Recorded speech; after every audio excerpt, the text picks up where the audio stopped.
Tapos na ka mag-ayos, baby. Let's go. Anong baby, Annalise? Ha? Hindi ako pinangalan ng room ng mga magulang ko para tawagin mo lang ang baby, ha? Ayaw mo ba? Isa pa nga! Ha? Isa pang tawag na baby. Napapaganito ako eh. Akala ko naman kung ano. Oy, kinabahan. Akala ko kasi nagalit ka kasi ibang endearment na sabi ko sa'yo. Teka, oo nga no. Hindi mo naman ako tinatawag na baby, ah.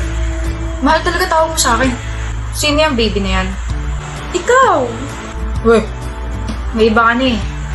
May iba na talaga akong baby. Hindi ako nakikipagbiruan na. Tandaan mo, mag-asawa na tayo. Wala tayong pera pang annulment. May iba na nga kasi akong baby. Annalise naman eh.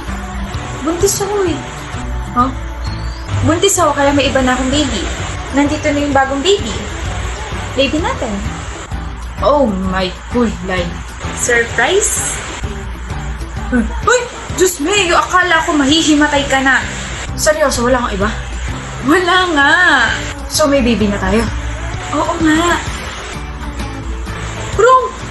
Hala ka, natuluyan na nga mahimatay.